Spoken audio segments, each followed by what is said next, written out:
Hello everyone. तो आज का हमारा टॉपिक है बेटा टाइप्स ऑफ केमिकल रिएक्शंस। ठीक है, इसके पहले हमने केमिकल रिएक्शंस देखा, केमिकल इक्वेशंस क्या होता है, वर्ड इक्वेशंस क्या होता है, उसे बैलेंस कैसे करते हैं, ये सब चीजें हमने देखी। ठीक है, अब ये जो है टाइप्स ऑफ केमिकल रिएक्शंस क्या होते हैं, इसमें बहुत सारे क्या आते बेटा टाइप्स आते हैं। ठीक है, जैसे कि मान के चलो ये मेन केमिकल 4 रिएक्शंस में आपको अगर मेन टॉपिक्स अगर पढ़ने हैं तो वो 4 टाइप्स पढ़ने हैं। कितने? 4 टाइप्स। ठीक है, और 4 टाइप्स में आपको जो फर्स्ट रिएक्शंस पढ़नी है वो है आपकी कॉम्बिनेशन रिएक्शन। ठीक है, कॉम्बिनेशन रिएक्शन ये फर्स्ट टाइप आपको पढ़ना है। ठीक है, उसके बाद में दूसरी जो पढ़नी है decomposition reaction, decomposition reaction. Third one reaction अगर हम देखें तो इसमें आपको पढ़ना है डिस्प्लेसमेंट रिएक्शन, डिस्प्लेसमेंट रिएक्शंस। और फोर्थ जो रिएक्शंस आपको पढ़नी है वो है डबल डिस्प्लेसमेंट रिएक्शन। ठीक है, ये 4 मेन रिएक्शंस आपको पढ़नी है। इनके अलावा भी और रिएक्शंस आपको पढ़नी है, जैसे कि अगर मैं इसको नंबरिंग करूं, मान के चलो 5th नंबर या फिर सब रिएक्शन जिसको बोलते हैं, मैं इसको 5th रिएक्शन ही बोल देता हूं। ठीक है, कौन सी रिएक्शंस? ये तो होगी मेन 4 रिएक्शंस। ठीक है, इसके बाद आपको कौन सी पढ़नी है? Endothermic reaction. ठीक है, एंडोथर्मिक रिएक्शन। बाद में और पढ़नी है एक्सोथर्मिक रिएक्शन, एक्सोथर्मिक रिएक्शन। फिर पढ़नी है बेटा आपको ऑक्सीडेशन रिएक्शन। ठीक है, ऑक्सीडेशन रिएक्शन। फिर पढ़नी है रिडक्शन रिएक्शन, रिडक्शन रिएक्शन। और फिर एक लास्ट रिएक्शन पढ़नी है दैट इज 9 नंबर की, दैट इज रिडॉक्स रिएक्शन। ठीक है, तो ये है आपके टाइप्स ऑफ रिएक्शन जो यहाँ पे आपको वन बाय वन पढ़ना है। लेकिन मेन कितने टाइप्स है? 4 टाइप्स है, कॉम्बिनेशन, डिकम्पोजिशन, डिस्प्लेसमेंट और डबल डिस्प्लेसमेंट। समझ में आया? अब चलो फर्स्ट ऑफ ऑल हम वन बाय वन रिएक्शंस देखते हैं। तो पहली रिएक्शंस जो है वो है बेटा कॉम्बिनेशन। ठीक है, कॉम्बिनेशन रिएक्शन। ठीक है, अब कॉम्बिनेशंस का मतलब क्या होता है? कॉम्बिनेशंस रिएक्शंस का मतलब क्या होगा? दैट इज कंबाइन करना। ठीक है, एक दूसरे को मर्ज करना। अभी रिएक्शंस होगी कैसे? एज अ फॉर्मेट देखो, मान के चलो A रिएक्ट विद B। ठीक है, अब ये जो क्या है, ये रिएक्टेंट्स है। ठीक है, लेफ्ट हैंड साइड में प्रेजेंट है, दोनों लेफ्ट हैंड साइड में प्रेजेंट है, तो ये क्या है? आपके रिएक्टेंट है। ठीक है, रिएक्टेंट्स क्या हो रहे हैं? एक दूसरे के साथ में कंबाइन हो रहे हैं, तो प्रोडक्ट क्या फॉर्म कर रहे हैं? दैट इज C, मतलब एक ही प्रोडक्ट आपको मिल रहा है। समझ में आ रही बात? मतलब 2 या 2 से ज्यादा रिएक्टेंट अगर कंबाइन होंगे और उनका कॉम्बिनेशन से सिर्फ और सिर्फ ओनली वन प्रोडक्ट अगर आपको मिलता है, तो वो टाइप के रिएक्शंस को हम क्या बोलते हैं? Simple combination reaction. समझ में आया? 2 या 2 से ज्यादा रिएक्टेंट कंबाइन होंगे और उनका कॉम्बिनेशंस होने के बाद only one reactant only one product आपको मिलेगा, that is called combination reaction. समझ में आया उसका मीनिंग? अगर हम इसकी डेफिनेशंस अगर लिखते हैं तो हम यहाँ पे क्या लिखेंगे बेटा? डेफिनेशंस की अगर बात करते हैं तो यहाँ पे हम लिखेंगे व्हेन, ठीक है, 2 और more reactants combine in a chemical reaction, combine in a chemical reaction. ठीक है, when 2 or more reactants combine in a chemical reactions to form a single product, to form a single product is called as क्या बोलेंगे इसको? is called as combination reaction, is called as combination reaction. Simple है definition. या फिर आप कोई दूसरी और रिएक्शन लिख सकते हो, when 2 or more reactant combine to each other to form only one product is called combination reaction। ये तो होगी पहली रिएक्शन जो आपके टेक्स्ट बुक में दी है। और करके अगर हम देखते हैं दूसरी, when टू और मोर सब्सटेंसेस बोलो या फिर रिएक्टेंट्स बोलो, ठीक है, टू और more reactants combine to each other, combine to each other to form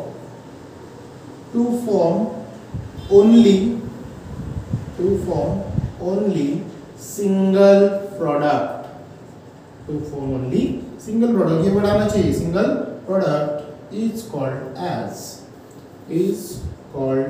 as combination reaction, is called as combination reaction। समझ में है? सिंपल है। क्या था? दो या दो से ज्यादा रिएक्टेंट्स कंबाइन होके सिर्फ और सिर्फ एक ही प्रोडक्ट अगर आपको आइडेंटिफाई करके देता है तो वो सब्सटेंस को या फिर वो रिएक्शंस को हम बोलते हैं बेटा कॉम्बिनेशन रिएक्शंस, ठीक है। अब इसके हम एग्जांपल्स की अगर बात करें, ठीक है, एग्जांपल्स की अगर बात करें तो यहाँ पे मैंने आपको उसका फॉर्मेट जो है बताया, दो या दो से ज्यादा और एक ही मिलेगा। तो पहला एग्जांपल जो आपके टेक्स्ट बुक में दिया है that is NH3, that is ammonia gas. कौन है बेटा ये? Ammonia gas. React with gas मतलब स्क्वायर ब्रैकेट में हम सॉरी राउंड ब्रैकेट में हम क्या शो करते हैं? जी, NH3। कौन है? NH3। रिएक्ट विद HCl, ये भी क्या है?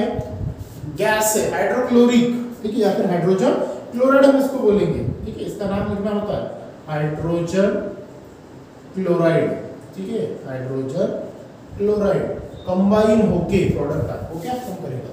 दोनों का क्या चाहिए? कॉम्बिनेशन, मतलब क्या है? एडिशन, तब जाके क्या होगा? आपका कॉम्बिनेशन रिएक्शन टेक्स प्लेस होगा। अब यहाँ पे हम ऐड करते हैं, देखो यहाँ पे क्या होगा? H है, NH3 के अंदर में अगर हम मान के चलो हमने H डाल दिया तो ये क्या बना? NH4, ठीक है, NH3 के अंदर में और एक H डाल दिया, क्या बना? NH4, और Cl जैसा का वैसा, और ये जो मिला आपको उसका नाम है बेटा अमोनियम क्लोराइड। क्या नाम है इसका? Ammonium chloride.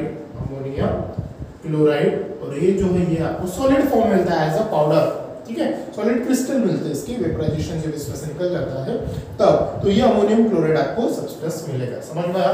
देखो तो ये रिएक्शंस वही आपकी कॉम्बिनेशन शो कर रही है। व्हेन टू और मोर रिएक्टेंट्स, इसमें दो रिएक्टेंट्स है, कौन सा? एक अमोनिया है, दूसरा हाइड्रोजन क्लोराइड है। व्हेन टू और more reactants combine to each other, combine हुए और प्रोडक्ट कितना मिला? ओनली वन, तो सब्सटेंस क्या होगा आपका? Combination reaction. चलो दूसरा एग्जांपल देखते हैं। दूसरा एग्जांपल क्या दिया है उन्होंने? मैग्नीशियम, ठीक है, magnesium react with oxygen, it gives us, आपको प्रोडक्ट क्या मिलेगा?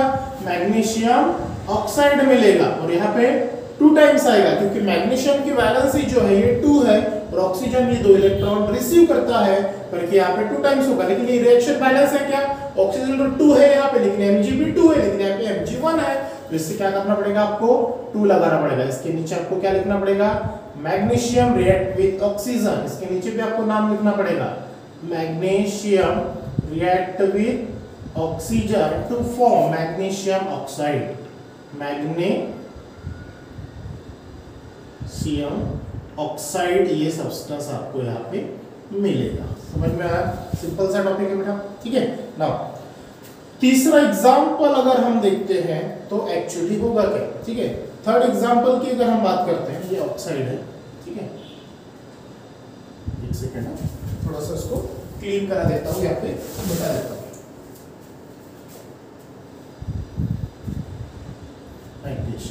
ऑक्साइड तब आपको अच्छे से दिखेगा, ठीक है। थर्ड एग्जांपल की अगर हम बात करें तो यहाँ पे है कैल्शियम ऑक्साइड, ठीक है, एग्जांपल आपको दिया है।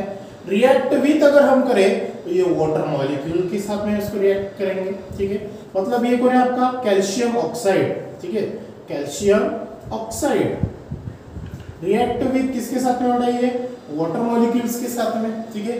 अब ये जब होगा तो वाटर मॉलिक्यूल्स को हमें क्या करना है? इसके अंदर में ऐड करना है। अब ये होगा क्या? Ca है, यहाँ पे H 2 टाइम्स है और ऑक्सीजन भी 1 टाइम्स है, तो ये ऑक्सीजन इसके साथ में डाल दो, ये सब्सटेंस आपका क्या मिलेगा? CaO2, ठीक है, ये O और एक O, ठीक है, तो इसको क्या लिखेंगे? O2, ठीक है, और बचा कौन? H2, ठीक है। अब ये जो CaO2H2 बचा, इसके दोनों भी देखो क्या है? बेस जो है 2 है, तो इसे ऐसे ना लिखते हुए हम कैसे लिखेंगे?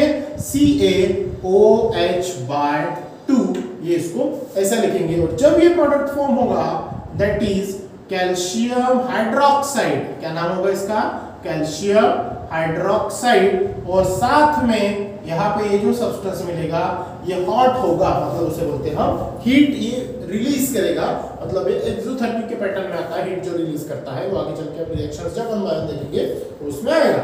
तो ये तीनों एग्जांपल में आपने क्या देखा कि दो या दो से ज्यादा जो रिएक्टेंट्स है एक दूसरे के साथ में कंबाइन हुए हैं और प्रोडक्ट में सिर्फ और सिर्फ एक ही सब्सटेंस मिला, दैट इज प्रोडक्ट। वो पैटर्न के रिएक्शंस को हम क्या बोलते हैं, कॉम्बिनेशन रिएक्शन। आई होप कि आपको अच्छे समझ में आया होगा। कार्बन ले लो, ऑक्सीजन के साथ ट्रीट करो, कार्बन डाइऑक्साइड मिलेगा, ठीक है। ऐसे बहुत सारे एग्जांपल है जो आपको आइडेंटिफाई करने होते हैं कि ये रिएक्शंस कौन से पैटर्न के हैं, ठीक है बेटा।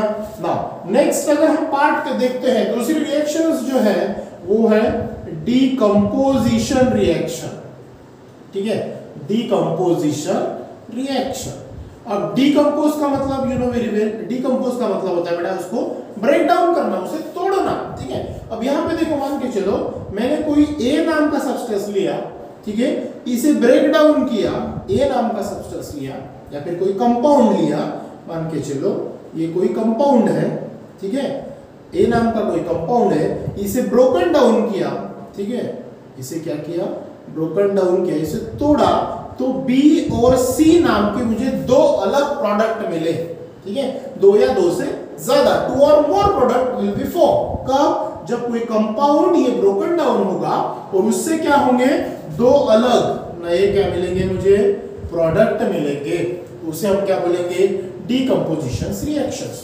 तो फिर हम इसकी डेफिनेशन कैसे लिखेंगे बेटा, अगर हम इसकी डेफिनेशंस की बात करते हैं तो ये क्या होगा, प्रोडक्ट। अगर हम इसकी डेफिनेशंस की अगर बात करेंगे तो यहाँ पे हम क्या लिख सकेंगे, द केमिकल रिएक्शन, ऐसी रिएक्शन, द केमिकल रिएक्शन, क्या हो रहा है इसके बीच में, एक कंपाउंड ब्रोकन डाउन हो रहा है और दो सब्सटेंस अलग फॉर्म हो रहे हैं। इन अ केमिकल रिएक्शन इन विच, क्या हो रहा है, the chemical reaction in which दो या दो से ज्यादा, टू और more products are form,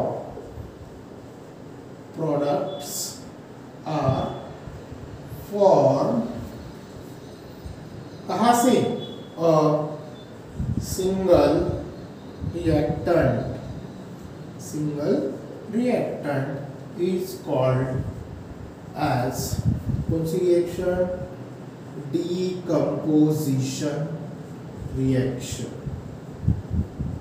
decomposition reaction। समझ में आ रहा, मतलब एक कंपाउंड को, मतलब एक रिएक्टेंट को कंपाउंड बोलो या फिर रिएक्टेंट बोलो, रिएक्टेंट को हम ब्रेक डाउन करेंगे, ब्रोकन डाउन करेंगे तो क्या होंगे, दो या दो से ज्यादा प्रोडक्ट हमें आइडेंटिफाई होंगे, तो वो टाइप के रिएक्शंस को हम क्या बोलेंगे, दैट इज डीकंपोजिशन रिएक्शंस। अगर हम यहाँ पे एग्जांपल की बात करें, दैट इज C12H22 वो 11, दैट इज शुगर, ये किसका मॉलिक्यूल फार्मूला है, शुगर का। शुगर मॉलिक्यूल्स को अगर हम ब्रेक डाउन अगर करते हैं तो यहाँ से 12 टाइम्स ऑफ कार्बन और 11 टाइम्स ऑफ वाटर मॉलिक्यूल्स यहाँ से क्या होते हैं, बाहर होते हैं। तो ये हो गया आपका कार्बन, ठीक है, और ये हो गया बेटा आपका वाटर मॉलिक्यूल्स। तो ये रिएक्शंस के अंदर में आपको क्या दिख रहा है कि शुगर मॉलिक्यूल्स जो है ये ब्रेकन डाउन हुआ, एक कंपाउंड है, इसको तोड़ा, ब्रेक डाउन किया और ब्रेक डाउन करने के बाद में दो सब्सटेंस यहां से बाहर निकले, दैट इज कार्बन और वाटर। अगर इसका हम कोई दूसरा एग्जांपल्स अगर देखते हैं, ये आपके टेक्स्ट बुक में दिए हैं, दूसरा एग्जांपल अगर हम लेते हैं बेटा, कैल्शियम कार्बोनेट CaCO3, ये पाउडर के फॉर्म में होता है, इसका नाम है कैल्शियम कार्बोनेट, ठीक है, कैल्शियम नाम लिखना, कैल्शियम कार्बोनेट, ठीक है, यहाँ पे जगह नहीं है तो दिख नहीं रहा होगा आपको, कैल्शियम कार्बोनेट CaCO3 को अगर मैंने ब्रेक डाउन किया तो CO3 में से क्या होगा, देखो CO3 में से CO2 गैस रिलीज होंगी, ठीक है। अब CO3 में से CO2 चला गया तो यहाँ पे क्या बचा, एक ऑक्सीजन, देखो CO3 O3 में से O2 निकला और एक कार्बन के साथ में CO2 बाहर निकला तो एक ऑक्सीजन बचा, वो ऑक्सीजन कैल्शियम के साथ में कंबाइन होगा तो यहाँ पे क्या मिलेगा, दैट इज कैल्शियम ऑक्साइड, ये सॉलिड फॉर्म में होगा, दैट इज पाउडर, और CO2 जो है ये गैस फॉर्म में निकलेगा। एक तो G लगाओ या फिर अप एरो से जैसे क्या करते हैं, शोन अप करते हैं, समझ में आया।